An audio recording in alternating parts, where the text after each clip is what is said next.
Today we'll be talking about two specific defensive skills and a couple of their interactions. While in a previous video we covered the formulas for everything from these skills down the entire stack to absorb, today we're going to look at Bone Armor and Cyclone Armor proper and how they exist in the whole ecosystem. Though a quick summary of that video is that Bone Armor and Cyclone Armor are your first lines of defense against damage and are hit before energy shield, resists, damage reduction, or absorb, so they take 100% damage regardless of your equipped gear, for better or worse. But will give their all before it ever touches you at least. Though I'll link the video for that at the end for those of you wanting more of a detailed step-by-step, especially whenever it comes to things like PvP penalties. Now, in the actual armor skills, the armors will protect you from their given element until you either leave the game, cast a conflicting skill, or run it out of points. And by recasting it, you refresh it to its full capability, though only up to the skill level you have it at whenever you recast it. So if you say had a skill shrine before, your new one may not be as high quality after that shrine is expired. You can also roughly tell how much of each armor is left,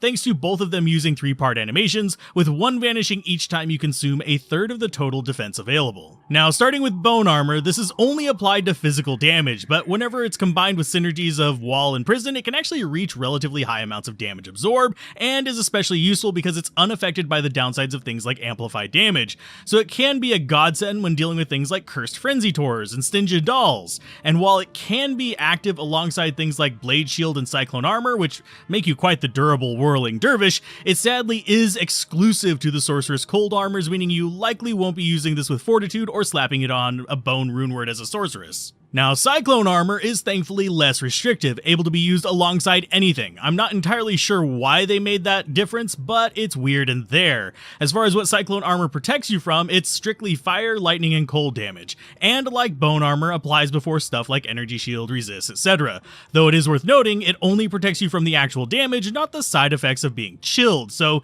you'll still want Cannot Be Frozen or you will be chilled. And while with 2.4 you can cast it in Wolf and Bear form, the Wind Druid is still the main one that has a special place for Cyclone Armor thanks to the synergies boosting it by percents, rather than flat amounts like Bone Armor synergies. Whereas Shifters and Fire Druids sadly do not get similar benefits, so you will notice a major difference in mileage between the builds, since hundreds of damage absorbed for a Shifter or a Fire Druid just does not compare to the thousands you can get on Wind. As far as how it absorbs, it's based strictly on total damage, so 100 fire damage is treated the same as 100 cold damage, and since it occurs before resists, it becomes even more useful than normal if your character's resists are negative due to, say, difficulty penalty or lower resist, though it is still not a substitute for getting those resists and absorb up, because, yeah, once it fails, you are gonna die. Now, unfortunately, there's not much you can do about poison or magic damage with this type of shield, or even certain burn abilities like stamina and mana damage, though combining it with proper resists, absorb, damage reduction, and even stuff like energy shield, you can reach a point of near invincibility.